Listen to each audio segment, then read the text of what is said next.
குழந்தைகளுக்கு வந்து ஆனா அவனா சொல்லி தருவோம். ஊ சொல்றியா ஊஹும் சொல்றியா அப்படின்னு பெரியவங்களுக்கு சொல்லி கொடுத்தவரான். யாரு? அறிவுமதி. ஊன் சொல்றியா ஊஹும் சொல்றியான்னு பெரியவங்களுக்கு சொல்லி கட்டினவர். அப்புறம் தான் நானே அது என்ன பாட்டுப்பா, எதனா சமூக சீர்திருத்த கருத்துக்கள் அதில் இருக்குதா அப்படின்னு அந்த பாட்டை யூடியூப்பில் போட்டு பார்த்தா, சேலை சேலை கட்டுன பொண்ணுங்களை குறுகுறுன்னு பார்ப்பாங்க, குட்டை குட்டை கவுனு போட்டால் குறுக்காம இருக்கா பாப்பானுவேன் அப்படின்னு அந்த பாடல் வரி மிகப்பெரிய தத்துவங்களை உள்ளடக்கியதாக வருது. அப்புறம் கருத்தவெல்லாம் கலீஜான்னு சொல்லிவிட்டாங்க. கருத்தவெல்லாம் கலீஜான்னு கிளப்பி விட்டாங்க.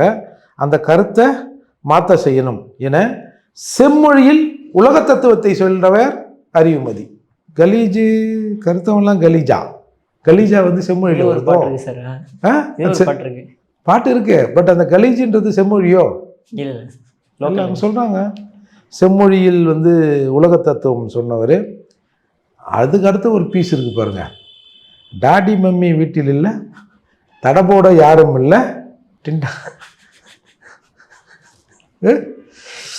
இந்த அக்கா வந்து இங்கே கருத்தரங்கு வந்திருக்குது.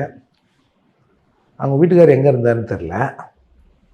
இப்போ டாடி மம்மி வீட்டில் இல்லை, தடபோட யாரும் இல்லை, அல்லாமா தில்லானா அப்படின்னு ஏதாவது நடந்ததா என்னன்னு தெரியல. இதுதான் சார் பிறந்த நாள் செய்தி. அந்த மாநாட்டை பற்றிய நாம் சொல்ல வந்த செய்தி இதுதான்.